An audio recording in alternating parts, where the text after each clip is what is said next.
ইয়া আইয়ুহাল্লাযীনা আমানুত্তাকুল্লাহা হাক্কা তুকাতিহ, হে ঈমানদারগণ আমি আল্লাহকে ভয় করো। আল্লাহ বললেন ভয় করার কথা। বলে কেমন ভয় জানুনি রে বান্দা? দুনিয়াওয়ালারা তোমরা ভালো করে শুনে নাও, ভয় করার কথা কেন বললেন আল্লাহ জানুনি? ইয়া আইয়ুহাল্লাযীনা আমানু কেন বললে? মুমিনদেরকে।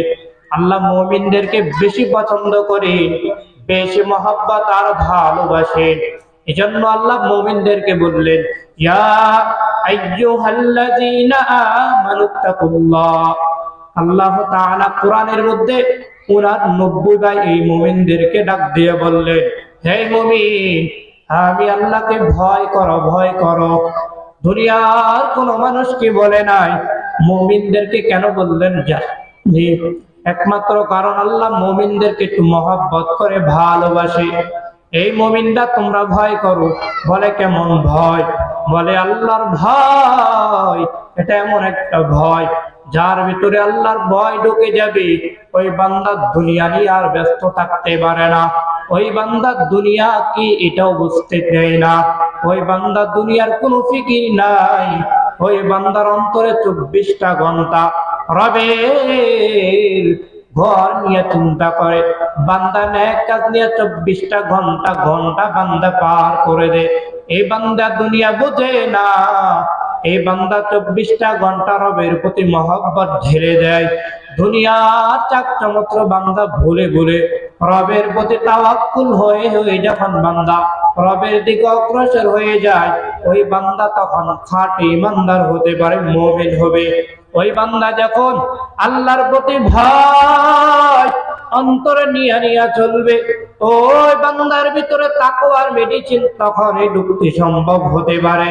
কারণ যে বান্দার ভিতরে আল্লাহর ভয় তাকওয়া ঢুকে যাবে, ওই বান্দা দুনিয়াতে দামি মানুষ হইতে পারবে।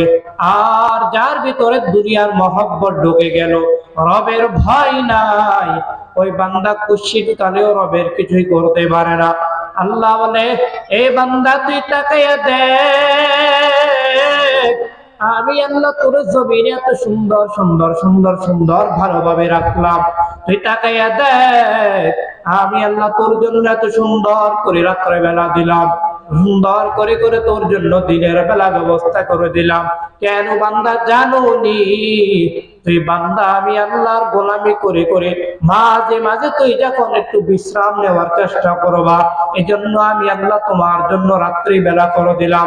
আবার সকাল বেলা বান্দা যখন উঠে যাবা, উঠে আবার নিজের কর্মস্থলে চলে যাবা, কামাই করে করে নিজের সংসারটা সাজানোর চেষ্টা করবা, এজন্য আমি তোমার জন্য দিনটাও দিয়া দিলাম। আয় বান্দা, আজকে তুমি আল্লাহকে ভুলে কই গেছো? ও আল্লাহকে ভুলে কই তুমি বান্দা গরু? রবের ভয় অন্তরে তোমার ভিতরে না থাকার কারণে তুমি আজকে মসজিদের দিকেও আসো না। তুমি আজকে নেকের প্রতি কাজের প্রতি অগ্রসর হতে পারো না। কারণ কি জানোনি? কারণটা হলো তোমার মতো কপাল পোড়া কেউ হতে পারে না। আল্লাহ বলেন হে মুমিনরা আমি আল্লাহকে ভয় করো। বলে ভয় কি জিনিস? বলে আল্লাহ যত বড়, আল্লাহর আযাব এর থেকে বেশি বড়। আল্লাহ যত বড়, আল্লাহর আযাব এর থেকে তত বড়। আল্লাহ যত বড়, তার জান্নাতটাও তত বড়। হে মানুষ, আল্লাহকে ভয় করে করে করে করে যখন বান্দা তুমি দুনিয়াতে কামিয়াবের লাইনে চলে যেতে পারবা, তখন তোমার থেকে দুনিয়াতে কামিয়াব মানুষ কেউ হতে পারে না। এই এলাকার মুসলমান, এই এলাকার মানুষ, ও আল্লাহকে ভয় করে করে করে করে করে করে তখন তুমি দামি হতে পারতা। তোমার মতো দুনিয়াতে কেউ দামি থাকতো না। হয়তো দুনিয়াতে তোমার দাম কম থাকতো, কিন্তু আল্লাহর দরজায় তোমার থেকে দামি মানুষ কেউ হতে পারতো না। এই এলাকার মুসলমান, একটা দিন তোমার এলাকার মাহফিল, অথচ তুমি ঘোরো, কারণ তোমার অন্তরে আল্লাহর ভয় নাই। এই জন্য কোরআন হাদিসের কথা বলে এই জন্য তোমার মজা লাগে না। বলে লাগবে কখন? কি পরিমাণ গুনাহ করার পর তুমি রবের কাছে চলে আসবা। কোরআন হাদিসের বয়ান শোনার জন্য তুমি কখন আসবা? কম সময় তোমার ব্যস্ততা কাটবে। হায় আফসোস, আজকে মুসলমানকে যদি বলা হয় এই ভাই আসেন নামাজ পড়ি, বলে আমার টাইম নাই, আমার সমাজ, আমার টাইম নাই, আমি ব্যস্ত মানুষ, আমার সময় কুলাবে না, আমার এই জায়গায় যেতে হবে, ওই জায়গাতে হবে। যদি জিজ্ঞাসা করা হয় কেন নামাজ পড়েন নাই, বলে বাতিজা কথা কইও না, আজকে যদি নামাজ পড়তাম পেটে খানা জোগাড় হইতো না, যদি আজকে আমি নামাজে দৌড়াইতাম আমার ঘরের কোনো খানা থাকতো না। এই কপাল পোড়া, তুমি কি জানো না আল্লাহ তোমার চেষ্টা করার আগে 1000 বছর আগে তোমার রিজিকের ব্যবস্থা করে দিল আল্লাহ। অথচ তুমি দুনিয়ার ফিকির করে করে করে করে যখন দুনিয়া নিয়ে ফিকির করে করে দুনিয়া নিয়ে ব্যস্ত হয়ে গেলা, আল্লাহ বলে তাহলে তুই দুনিয়া নিয়ে থাক, আখিরাত নিয়ে তোর চিন্তা করা লাগবে না, তোর দুনিয়ার ভিতরে দৌড়াইতেছ, জাহান্নামের সময় যখন যাবা তখন দুনিয়ায় নিয়ে আফসোস করবা, হাই কি করলাম। অথচ বান্দা তোমার ভিতরে এখন ভয়, আল্লাহর ভয় ঢোকে না। ওলামায়ে কেরাম তোমাকে এত ভাবে বোবাই, এত বাজে বুবাই, অথচ তুমি বুঝো না রে বান্দা। জুমার বয়ানে খতিব সাহেব বলে চারদিকে মাহফিল বয়ান করো, ওলামায়ে কেরাম তোমাকে পায়ে ধরে ধরে বোঝায়, এই এলাকার যুব সমাজ, এই এলাকার মুরব্বী, আসেন নামাজে আসেন, আল্লাহর ভয় ঢুকাইয়া নেন, আল্লাহর ঘরের কথাগুলো শুনে শুনে নেন। দামি কথা সব সময় কিন্তু বাতেও পারেন না, এই দামি কথা হলো আল্লাহর ঘরের ভয়ের কথা, এটা হলো দামি কথা আল্লাহ এবং রাসূলের ঘটনা। এই এলাকার মানুষ আল্লাহকে চিনার জন্য দুনিয়া চিনলেন, দুনিয়া চিনে চিনে আপনি ব্যস্ত হয়ে গেলেন, আল্লাহকে চিনলেন না। আপনাকে ওলামায়ে কেরাম বুঝাইতে চায়, এই এলাকার মানুষ আল্লাহ বলে বান্দা তোমারে আমি কেন পাঠাইলাম জানোনি, ওয়ামা খালাকতুল জিন্না ওয়াল ইনসা ইল্লা লিয়াবুদুন, হে বান্দা এবং জিন এবং মানুষকে বানাইলাম ইবাদত করার জন্য, ঘোরাঘুরি করার জন্য না। তুমি বান্দা ইবাদত করবা, তোমাকে একবারও বাধা দেওয়া হয় না, তুমি খানা বন্ধ করে দাও, বিয়ে শাদী বন্ধ করে দাও, তোমার হাঁটাহাঁটি বন্ধ করে দাও, তাও বলে নাই, তাহলে তুমি পড়ো না কেন? নামাজ পড়ো 5 ওয়াক্তের বেলায়, 50 ওয়াক্তের জায়গায় আল্লাহ 5 ওয়াক্ত নামাজ দিল, অথচ কপাল পোড়া 5 ওয়াক্ত নামাজ পড়তে পারে না, এত পরিমাণ ব্যস্ততা দেখায়। যদি জিজ্ঞাসা করে মুরব্বী সাহেব কেন নামাজ পড়েন না, বলে আমার এত পরিমাণ ব্যস্ততা, আমার সংসার চলবে কেমনে, বলো তুমি বলো। যদি বলি আপনি আসেন না মসজিদে, রিজিকের মালিক কে? রিজিকের মালিক আল্লাহ, রিজিকের মালিক হলো আল্লাহ। আল্লাহ তো নিজেই বললেন, এই মানুষ তোরে তো বলি নাই তুই 24 ঘন্টা আমার ঘরে পড়ে থাক, 24টা ঘন্টা আমার ঘরে সময় দিয়ে দাও, তাও বলা হয় নাই। আল্লাহ বলেন বান্দা 5 বেলার নামাজ জামাতের সহিত পড়ো, হালাল ভাবে চলো, হালাল ভাবে ইনকাম করো, হালাল ভাবে সঠিক পথে চলো, 5 ওয়াক্ত নামাজ পড়ে পড়ে যাবা। আর বান্দা তুমি দামি হতে পারবা তুমি যখন হালাল যখন করবা, নামাজ যখন পড়বা, 24টা ঘন্টা তুমি ঘুমাও, তুমি হাঁটো, তুমি কাজ করো, এত ইবাদত। কারণ বান্দা নেককার বান্দারা যেটা করবে এটাই ইবাদত। আল্লাহ এত পরিমাণ দামি বানাইয়া দিলে, অথচ মুসলমানের ঘরের সন্তান বোঝে না। হ্যাঁ আফসোস, মুসলমানের ঘরের সন্তান হযরত জামাত কয়টা এটাও জানে না। হ্যাঁ আল্লাহ, হাজারো যুবক এলাকায়, এত এত যুবক, অথচ ফজরের জামাতে কেউ দেখা যায় না। শীত ঠান্ডা, যদি কই মুসল্লি নামাজ কই, নামাজ তো নাই, ঘুমাইতেছে ঠান্ডা। ওই জাহান্নামের আগুন আপনি কিভাবে সহ্য করবেন? সামান্য ঠান্ডা আপনি সহ্য করতে পারেন না, তাহলে আপনি বুঝে নেন কি পরিমাণ আপনি কপাল পোড়ার গোষ্ঠীতে চলে গেলেন। এই এলাকার মানুষ বারবার বারবার আপনাদেরকে কেন বুঝাইতেছে ওলামায়ে কেরাম, আপনারা তো বুঝতে চান না। অনেকে চা দোকানে বসে আড্ডা মারে আর বলে আরে হুজুরের কথা হুজুররা কক, এটা হুজুররা কয়, অথচ বান্দা জানে না, কপাল পোড়া জানে না। অথচ ওলামায়ে কেরাম আল্লাহর দ্বীনের কথা বলে, সঠিক রাস্তার কথা বলে, জান্নাতের দল বান্দাকে দেখাইয়া দেয়, জান্নাতের রাস্তা দেখাইয়া দিতে কপাল পোড়া বোঝে না, কপাল পোড়া মনে করে হুজুররা এগুলো কয় হুজুরদের বানানো কথা মনে করি, অথচ কপাল পোড়া তো কোরআন বলতে জানে না, হাদিস পড়তেও জানে না। যদি পড়তে পারতো তাহলে কখনো বলতো না। আল্লাহ সবাইকে আখিরাতের ফিকির করা তৌফিক দান করুন, পড়েন আমিন। এই এলাকার মানুষ আল্লাহ বলে, ইয়া আইয়ুহাল্লাযীনা আমানুত্তাকুল্লাহ হাক্কা তুকাতিহি ওয়া লা তামুতুন্না ইল্লা ওয়া আনতুম মুসলিমুন। হে ঈমানদার, আমি আল্লাহকে ভয় করো। কেমন ভয়? বলে রাতের বেলা আমি যখন গুনাহ করি কেউ দেখে না, অন্ধকারে যখন আমি অন্যের একটা বিপদ করার জন্য চেষ্টা করি তখন ভয় থাকে না। তবে এমন ভয় লাগবে জানুনি, রাতের বেলা তুমি যে ঘুমাও কেউ তোমার পাহারা দেয় না, একমাত্র আমার রব তোমাকে এত সুন্দর করে করে তোমার চারিদিকে রহমতের ফেরেশতা দিয়া দিয়া তোমার এত সুন্দর পাহারাদারি দেয়। গোটা দুনিয়া সব পাহারা যদি তোমার দিয়া দেয় তাহলে কেউ তোমার পাহারাদারি রাখতে পারে না। আল্লাহর দেওয়া পাহারাদার, আল্লাহর দেওয়া সিকিউরিটি, আল্লাহর দেওয়া সিকিউরিটি এত পাওয়ারফুল, ফেরেশতারা তোমার চারদিক দিয়ে তোমার পাহারা দেয়। তোমার কোনো ক্ষতি হয় নাকি? তোমার কানে দিয়ে কোনো পোকা ঢোকে নাকি? তোমার নাক দিয়ে কোনো বিষাক্ত প্রাণী ঢোকে নাকি? এজন্য তোমার জন্য পাহারাদারি দিয়ে দিল। এই বান্দা, তুই আজকে আল্লাহকে ভুলে কেমন করে রইলি? ও আল্লাহকে ভুলে বলে বলে বলে জীবনটারে পার করলা। আজ একটা বছর হয়ে গেল, একটা মাস হয়ে গেল, এক সপ্তাহ হয়ে গেল, বছরে 365 দিন হয়ে গেল, একত্র নামাজে তোমারা দেখা যায় না। কারণটাকে জানো নি? কারণটা হলো তোমার কপাল এত পরিমাণ পোড়া পোড়া কপাল, তোমার এই জন্য তোমার কপালে নামাজ জোটে না। আল্লাহর দেওয়া বিধান ফরজ বিধান নামাজ, অথচ তুমি নামাজ পড়তে পারো না। বলে কেন জানুনি? একমাত্র রবের ভয় না থাকার কারণে।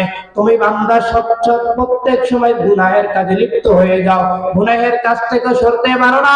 কেন? তোমার ভিতরে রবের ভয় নাই। তুমি মাঝে মাঝে মানুষকে গালি দাও, কেন গালি দাও? তোমার ভিতরে রবের ভয় নাই। তুমি আবার চিন্তা করো মাঝে মাঝে যখন মানুষের জাকা সম্পত্তির বিষয় চলে আসে, তুমি তখন মানুষের উপর জুলুম করা শুরু করে দাও।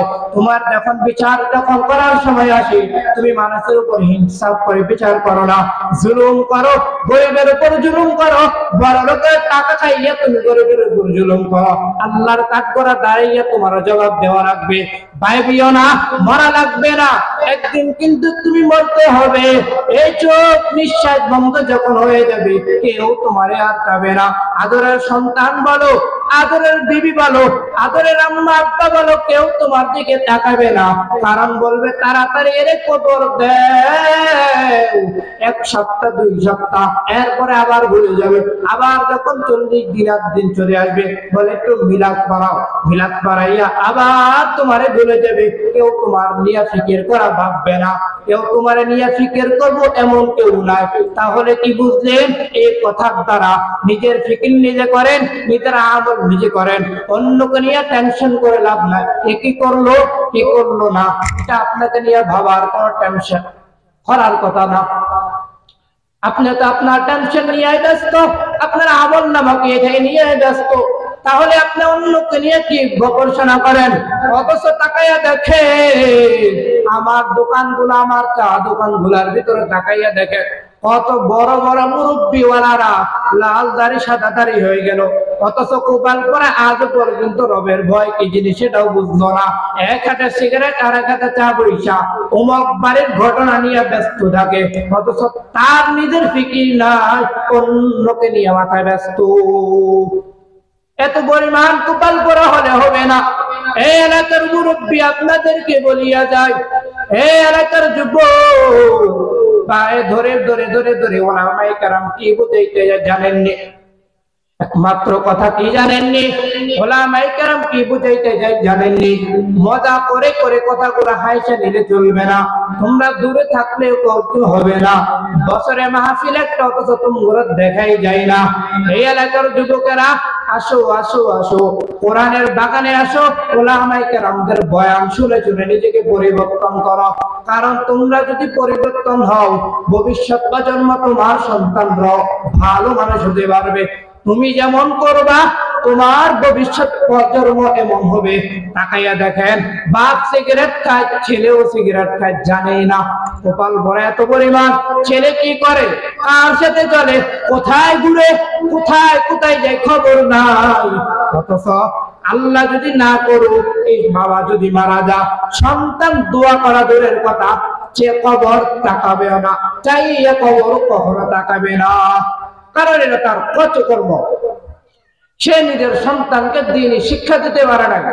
এই এলাকার মানুষ সন্তানটারে ভালো করে দেন, সন্তানটারে পরিবর্তনের লাইনে আনার চেষ্টা করে, সন্তানটারে নামাজে যাই কিনা চেষ্টা করেন, নিজেও নামাজ পড়েন, সন্তানটারও নামাজের দিকে দৌড়াইয়া দেন।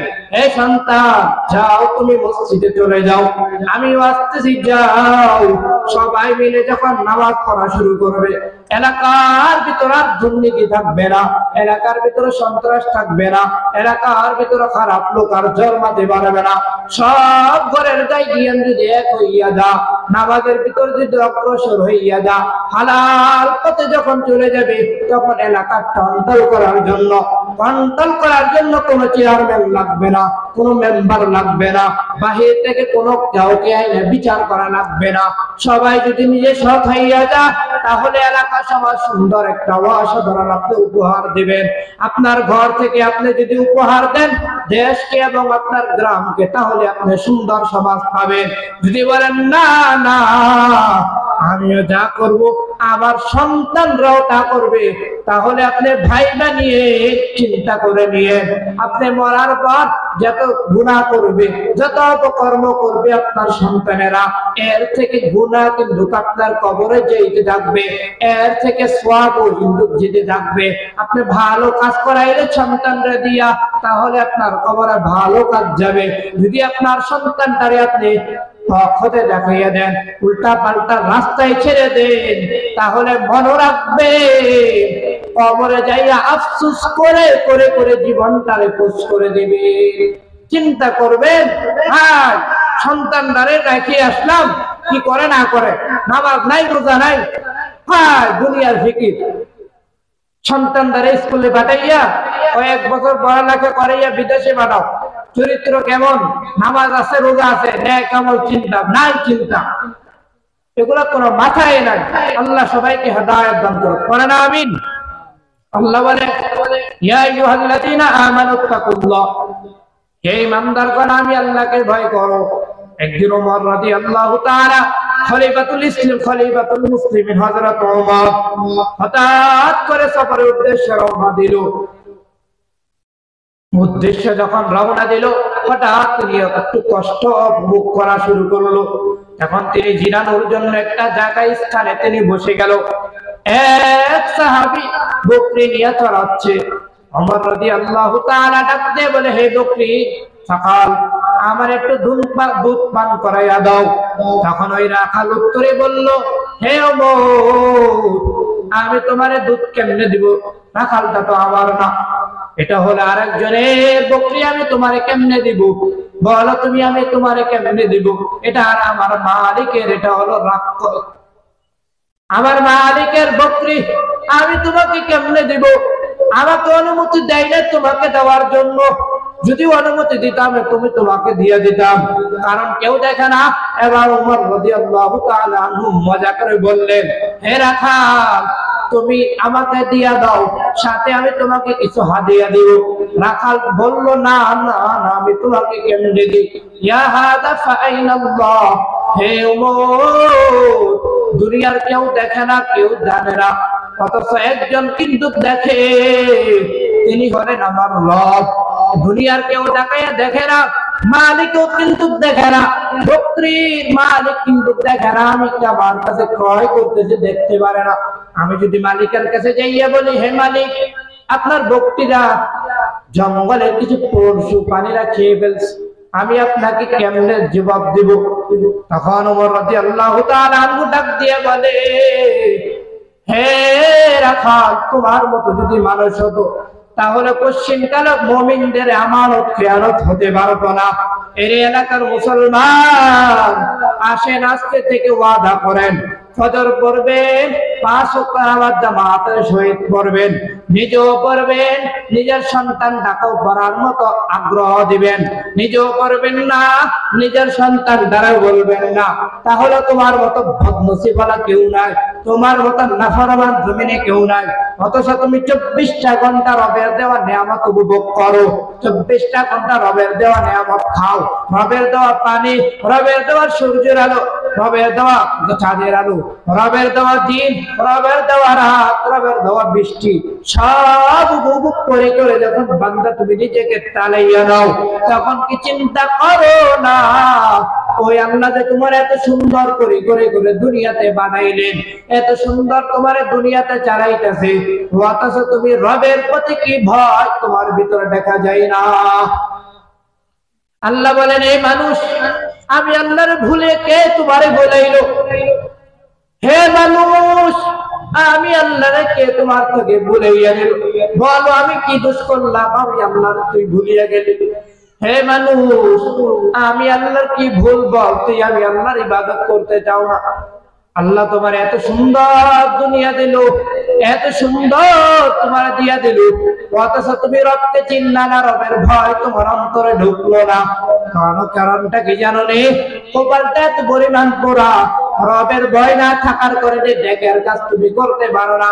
তোমাকে যখন দ্বীনের কথা বলা হয় তোমার কাছে মজা লাগে না, তোমার কাছে জ্বালা পোড়া মনে হয়। অথচ গান বাজনার বিষয় যখন চলে আসে তখন তুমি 1 মিনিটের জন্য জিরাও না, দৌড়াইয়া চলে যাও। হে এলাকার মানুষ, ওলামায়ে কেরাম আপনাদেরকে বুঝাইতে যা আসে, আল্লাহর ভয় অন্তরে নিয়ে নিয়ে দেখুন, আপনি তাওয়াক্কুলে সে চলবেন, আপনার মতো মানুষ হতে পারে না। আপনি একজন খাঁটি ইমানদার হয়ে যেতে পারেন, আপনার দুনিয়াতে একজন দামি মানুষ হতে পারবেন। আপনার দ্বারা উম্মতের খেদমত হবে, আপনার দ্বারা সমাজের খেদমত হবে। আপনি একজন নেককার সন্তান যখন হয়ে যাবেন, দুনিয়াতে আপনার দ্বারা আপনার সন্তানরা যখন সারা দুনিয়াতে কাজ করা শুরু করবে, উম্মতের জন্য যখন চেষ্টা করে করে বান্দা ওলামায়ে কেরামদের পরামর্শ নিয়ে নিয়ে যখন বান্দা দ্বীনের কাজ করা থাকবে, ওলামায়ে কেরামদের পরামর্শ নিয়ে নিয়ে যখন আপনার সন্তানটা দ্বীনি কাজে ব্যস্ত হয়ে যাবে, তখন প্রত্যেকটা সেকেন্ডে সেকেন্ডে আপনার কবরে সওয়াব যেতে থাকবে। আল্লাহ বলে, বান্দা তুমি আমার কেমনে বললা রে বান্দা? এ বান্দা, আমি আল্লাহ তোরে কি না দিলাম বল? মায়ের গর্ভে তোরে এত সুন্দর করে করে আমি আল্লাহ তোরে আনলাম। মা যদি তোমার পেটে রাইখে যদি একটু ঘোরাঘুরি দিত, তাহলে তুই ওই ঘুমের ভিতরে তুই মারা যাতা। কিন্তু আমি আল্লাহ তোরে মারি নাই, তখন আমি আল্লাহ তোর সিকিউরিটি দিয়া তোরে রাখলাম। অথচ তুই বান্দা চিন্তাও করো না, ছোট্ট একটা মানুষ ছিল তুমি, আজকে তুমি দুনিয়াতে আসার পর আমি আল্লাহরে ভুলে গেলাম, আমি আল্লাহর নেক কাজ থেকে ভুলে বঞ্চিত হয়ে গেলা। তোমার দ্বারা নেক কাজ হইতেছে না। বান্দা তুমি নেকের কাজে কেমনে আসবা? তুমি অটোমেটিকলি নেকের কাজে চলে আসতে পারো। 1 ওয়াক্ত করে করে শুরু করো, 5 ওয়াক্ত জামাতের সহিত নামাজ পড়ো। নামাজ পড়া শুরু করলে তোমার দ্বারা গুনাহ হবে না, গুনাহের থেকে তুমি বিরত থাকবা। গুনাহের কাজ কি থেকে তুমি আল্লাহর বান্দা, তুমি আল্লাহর খাঁটি বান্দা হতে পারো। জমির হবে খেদমত করে করে যদি দুনিয়াতে কামিয়াব অর্জন করতে পারো, তোমার দ্বারা বান্দা দুনিয়াতে এত পরিমাণ গুনাহ হতে পারে না। তুমি বান্দা যখন রবের ভয় অন্তরে নিয়ে নিয়ে চলবা, তখন বান্দা তোমার দ্বারা নেকার কাজ অটোমেটিক্যালি বেশি হবে। অথচ এলাকার যুবকেরা এত পরিমাণ কুপাল ভরা, এগোরা নামাজেও দেখা যায় না, ভালো একটা নেকার কাজ যদি বলা হয় এগোরা দেখাও যায় না। অথচ মুরব্বীর এত পরিমাণ, মাশাআল্লাহ, আমগো মসজিদে ফজরের মুসল্লির কাতারে মুসল্লিদের দেখা যায় যুবকদের দেখা যায় না। কারণ কি জানেননি? যুবকদের ভিতরে রবের ভয় নাই। ভয় থাকবে কেমনে? গার্জিয়ানে ঠিক নাই। গার্জিয়ান যদি নামাজি হতো, সন্তানও নামাজি হতো। গার্জিয়ান যদি ঠিক থাকতো, তাহলে সন্তানটাও ভালো হতে পারতো। গার্জিয়ান যদি ভালো মানুষ হতে পারতো, তাহলে সন্তানটাও ভালো মানুষ হতে পারতো। আল্লাহ বলে, বান্দা আমি আল্লাহকে ভয় করো। 2 নাম্বার, এ বান্দা মুসলমান না হইয়া কবরে বান্দা তুমি যাইও না। কেমন মুসলমান জানেন রে বান্দা? এমন মুসলমান যে মুসলমান হইয়া তুমি দুনিয়াতে ভালো মানুষ হতে পারবা। রাস্তা দিয়ে একদিন এক মহিলা হেঁটে হেঁটে যায়। ওমর রাদিয়াল্লাহু তাআলা আনহুর সময়ের ঘটনা। এক মহিলা বড় মহিলা ভূমির ভিতরে দিয়ে হেঁটে হেঁটে যাচ্ছে। হঠাৎ করে এক যুবক ওই মহিলার পিছন থেকে তাড়ানো করছে। তখন মহিলাটা ভয় পেয়ে গেল। ওই সময় মহিলাটা চিন্তা করল, মনে হয় আমার জীবনটা তছনছ হয়ে যাবে, আমার আজকে মান সম্মান লজ্জিত হয়ে যাবে। তখন হঠাৎ করে ওই যুবকটা পেছন থেকে ডাক দিয়ে বলে, হে বোন, আপনি ভয় পাবেন না, আমি একজন মুসলমান, আমাকে আপনি ভয় পাবেন না। ওই সময়ের ঘটনা। মুসলমানরা কেমন ছিল জানেননি? এই ঘটনার সাথে মিলাইয়া দেখেন।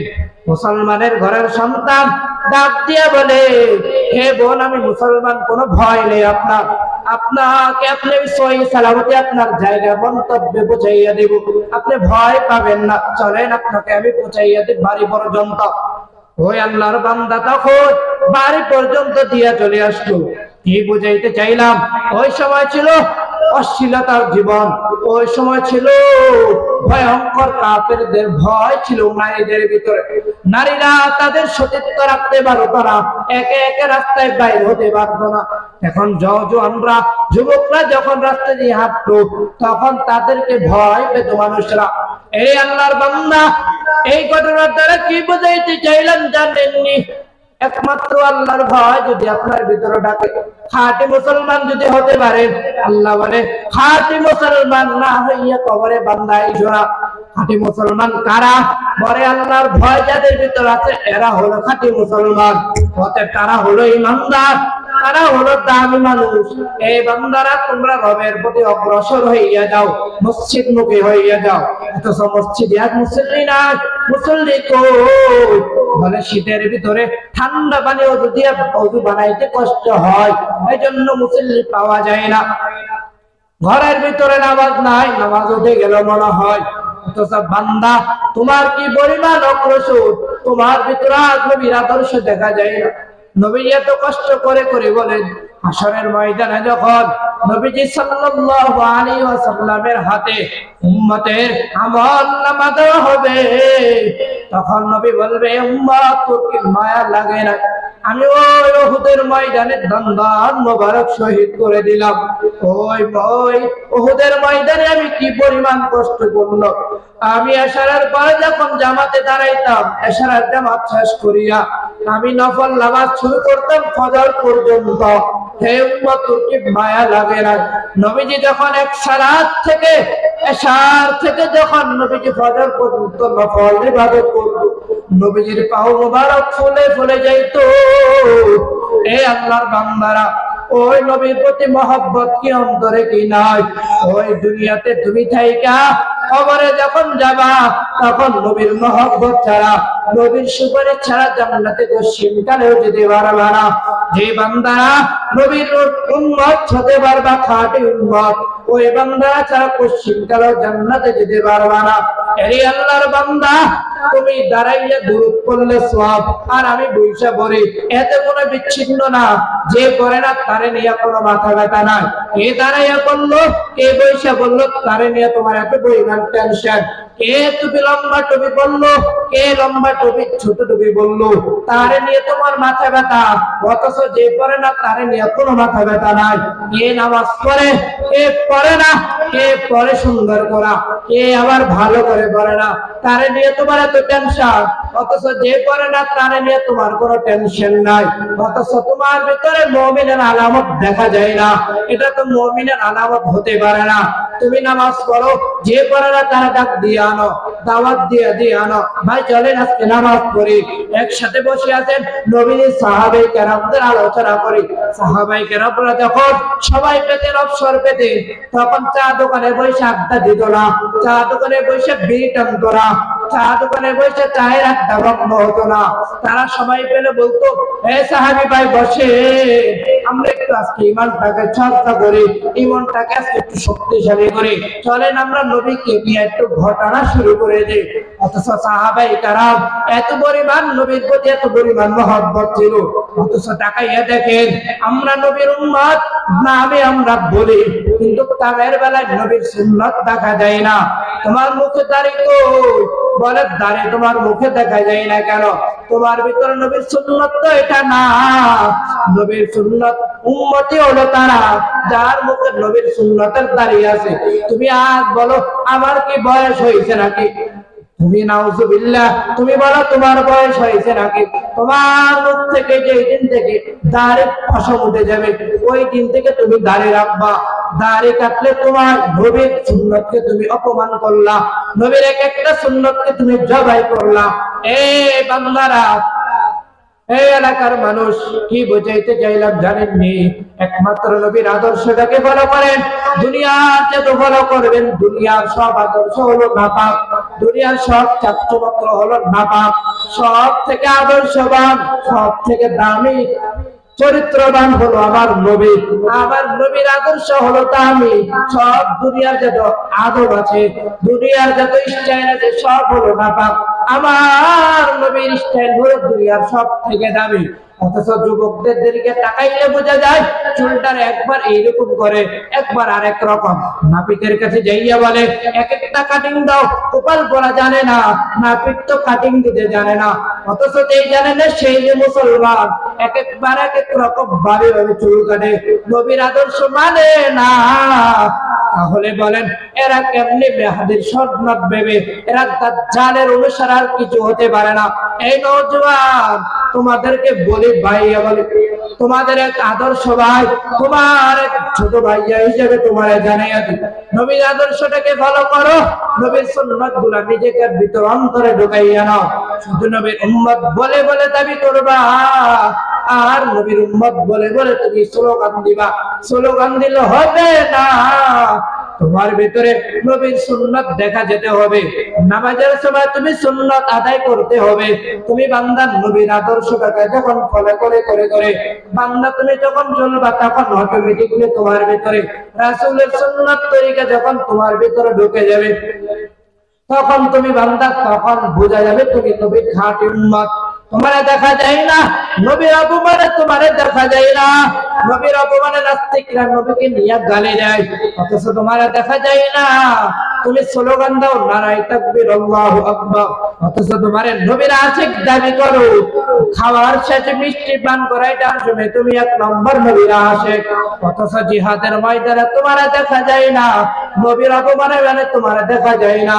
ও নবীর আদর্শ উম্মতেরা, নবী তোমার জন্য এত পরিমাণ কষ্ট করে করে করে গেলেন। এই উম্মতেরা, নবীর পরিমাণ কি পরিমাণ নবীর জন্য কষ্ট করলা, ওই নবীর প্রতি কি পরিমাণ আদর্শ তুমি করাইলা। তোমার ভিতরে নবীর আদর্শ নাই, তোমার ভিতরে নবীর মহব্বত নাই। যদি থাকতো তাহলে তুমি নবীর সুন্নাত গুলারে জবাই করবা না। চুল কাটার সুন্নাত তো এটা না, একদিক দিয়া বড় আরেক দিক দিয়া ছোট, এটা নবীর সুন্নাত হতে পারে না। নবীর সুন্নাত হলো তুমি ছোট করো, আবার মাঝারি রাখতে পারো, ভাবরে চুল রাখতে পারো, কিন্তু তোমার এক সাইড ছোট আর এক সাইড বড়। বলো এটা কোন নবীর সুন্নাত? এটা মুহাম্মদ নবীর উম্মত হতে পারে না। মুহাম্মদ নবী সাল্লাল্লাহু আলাইহি সাল্লামের আদর্শ হতে পারে না। তোমার দেখা যায় তুমি নামাজের সময় টুপি খুইলা, তোমার ভিতরে অন্য মাথায় টুপি দেখা যায় না, তাহলে বলো নবীর আদর্শ এটা নাকি? তোমারে দেখা যায় না। জুমার দিন সুন্দর ভালো পোশাক মানুষে পরে আসে, এটা নবীর সুন্নাত। অথচ তুমি জুমার নামাজে আসো, সব থেকে খারাপ জামা কোনটা এইটা দিয়ে পরে আসো। অথচ বিয়ের বাদ যাওয়ার সময়, বিয়া খাওয়ার সময় যাওয়ার সময় তখন তুমি ভালো পোশাকটারে গায়ে দিয়ে যাও। তোমার ভিতর নবীর আদর্শ কোথায় এই উম্মত? তাহলে নবীর আদর্শ তো এটা তোমার ভিতরে প্রকাশ করা যাবে না। তোমার ভিতরে তো নবীর মূল্যবান দামি সুন্নতগুলো দেখা যাওয়ার কথা। তুমি হাঁটতে বসতে নবীর দুরূদ পড়বা, তুমি হাঁটতে বসতে নবীর দুরূদে বাংলা ভক্ত হতে পারবা। তোমার মুখে থাকবে দাড়ি, তোমার অন্তরে থাকবে নবীর সুন্নাত, তোমার লেবাস থাকবে নবীর সুন্নাত। আমি বলি না তুমি সারাক্ষণ নবীকে নিয়ে বলে দেখো না, তুমি সবাই পেলে নবীর দুরূদ পড়ো, সবাই যখন পাবা তখন নবীর সুন্নাত গুলা পালন করে যাও। সবাই যত থাকবে তখন নবীর সুন্নাত গুলো জিকিরে আসবে তুমি লাগাইয়া দাও। দামি সময়টারে বার করো, গুনাহ দিয়ে নিজের পরিবর্তনটা করিও না, নেক কাজ দিয়ে নিজের জীবনটারে পরিবর্তন করে নাও। এলাকার যুবক, এলাকার মুসলমান কি বুঝাইতে চাইলাম জানেননি? একমাত্র আল্লাহর ভয় অন্তরে ঢুকাইয়া নেন, মসজিদটারে ভরপুর করেন, নামাজি হইয়া যান, আল্লাহর ভয় অন্তরে ঢুকাইয়া নেন। যখন অটোমেটিকলি আপনার ভিতরে রবের ভয় ঢুকে যাবে তখন আপনি অটোমেটিকলি মসজিদের মুখী হয়ে যাবেন, মসজিদের দিকে দৌড়াইয়া চলে আসবেন।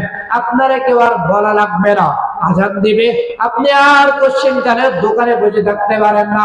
আপনার ভিতরে অটোমেটিকলি যারা পড়া শুরু হয়ে যাবে, আমারে আল্লাহর ঘরে ডাকে আমি দৌড়াইয়া যাই, আমি আর বেশিক্ষণ দেরি করতে পারবো না। এই আল্লাহর বান্দারা, এই এলাকার মানুষ আল্লাহকে ভয় করে। দুনিয়া কিছুই না, দুনিয়া ধোকা।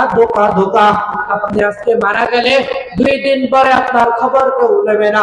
এই জন্য বারবার বলি আল্লাহর ভয় অন্তরে ঢুকাইয়া নেন। দুনিয়া নিয়ে পরে থাকতে হবে না, আখিরাত নিয়েও ফিকির করেন, নবীর সুন্নাত গুলা ফলো করেন, নবীর আদর্শবান নিজেকে বানাইয়া নেন, নবীর সুন্নাত গুলো অটোমেটিকলি নিজের ভিতরে ঢুকাইয়া নেন। চেষ্টা করবেন, আপনার দ্বারা সম্ভব। অথচ আজকে যুবকেরা নামাজ পড়ে না।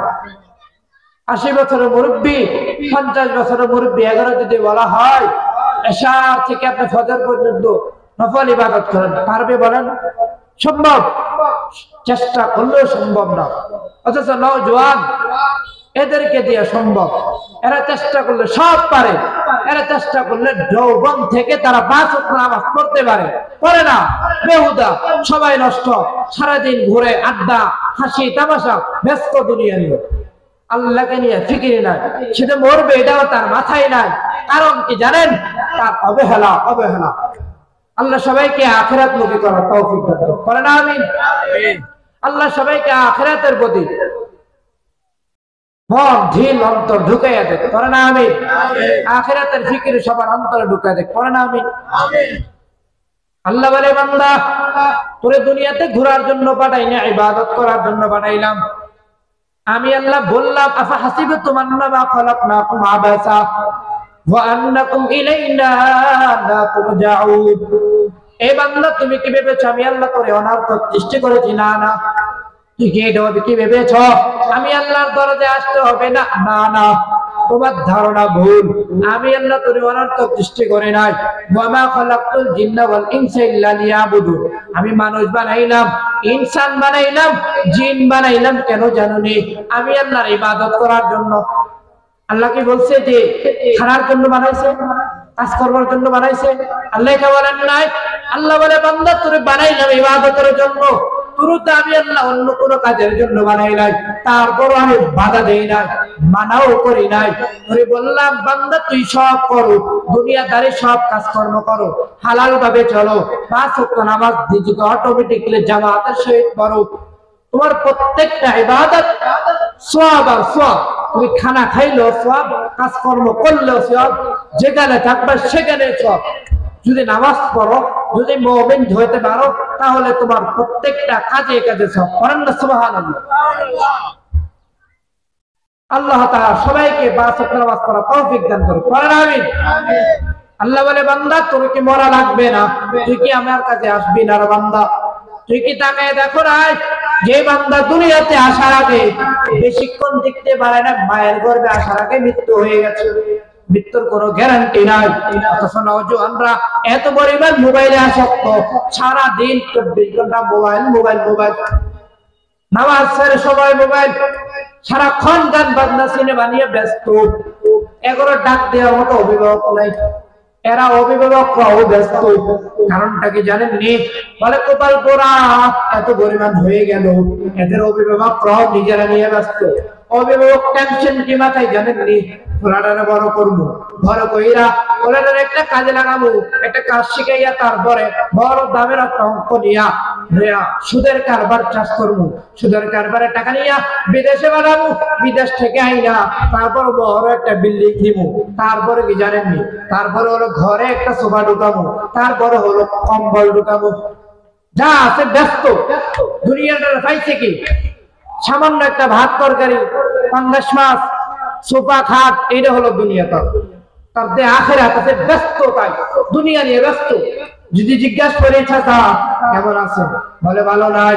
বলে কেন? বলে ঘরে টাকা নাই। শান্তি আসবে করতে গেলে নামাজ পড়েন না, আপনি শান্তি খোঁজেন না। শান্তিতে ওই দিন আসবে যেই দিন আপনি নিজে নামাজ পড়বেন, সন্তানদেরকে নামাজ পড়াবেন। শান্তি আসবে ওই দিন যখন আপনার ঘরে গুনার কাজ হবে না। আপনি নিজেও গুনাহ করেন, ঘরের ভিতরেও গুনাহ চলে, আপনার ব্যস্ত ব্যস্ত। আপনার দুনিয়া এত পরিমাণ ব্যস্ত, দুনিয়া আপনার এত পরিমাণ কিনলেন।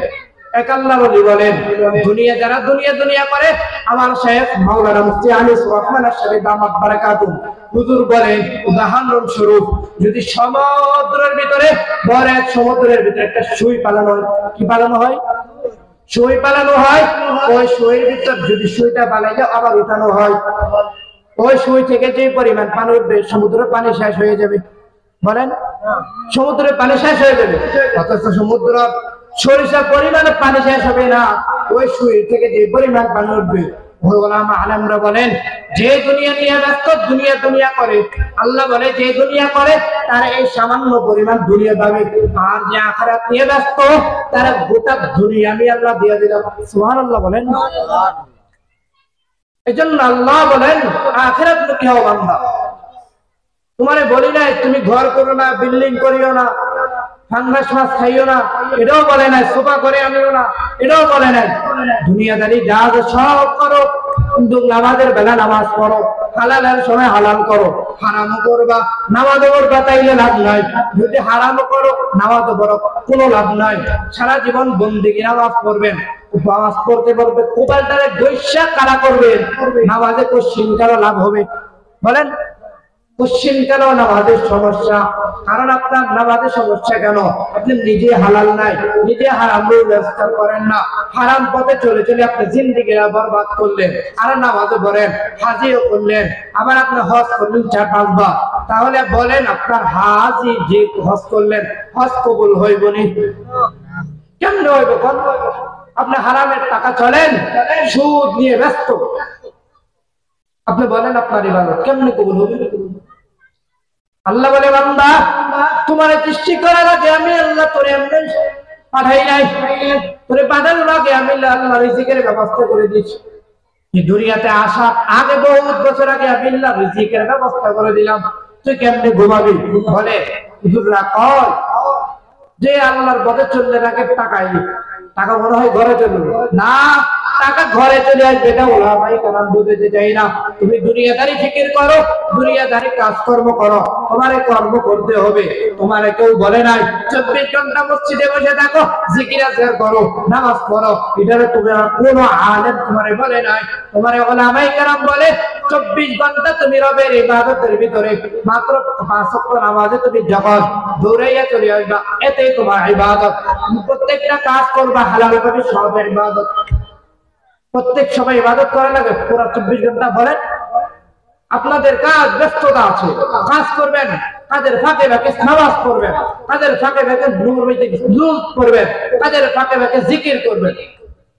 জিকিরের একটা কলব, অন্তরে কলব আছে না? বলেন, কলবের পুঁজি আছে। এখন যদি আমি একটা ঘর করব, ঘরের জন্য রড আইনে যদি পালাই রাখি, অনেকদিন রেখে দিলাম, বলেন এই রডটা কি ভালো থাকবে না ঝংকার করবে? বলেন সবাই, ঝংকারে ধরে যাবে। এইভাবে আপনার কলবটা আপনি রেখে দিলেন, জিকির নাই আপনার জবান দিয়া, রবের কোন ইবাদতের আপনারা দেখা যায় না। এই জন্য আপনার অন্তরটা কলবটা ঝংকারে ধরে গেল। বলে কলব জোর করার জন্য একটা যন্ত্র আছে, একটা জিনিস আছে। এই জিকিরটা কি? লা ইলাহা ইল্লাল্লাহ, লা ইলাহা ইল্লাল্লাহ, লা ইলাহা ইল্লাল্লাহ। আল্লাহর দেওয়া জিকির বান্দা যখন করবা, তখন কলব থেকে সুন্দর পরিষ্কার হয়ে যাবে। জামার ভিতরে যখন দাগ লাগে, কি লাগে? সাদা জামার ভিতরে দাগ লাগলো, এখন আপনি কি করবেন? এটা ধুইলে কি হইতে দেবো? ধরা লাগবে, কি লাগবে? ধরলে আপনার দাগ উঠবে, জামাটা আবার পরিষ্কার হবে। এইভাবে আপনার যখন কলবের ভিতরে একটা সাবান তো লাগাতে পারবেন না, কলবের সাবান হলো জিকির।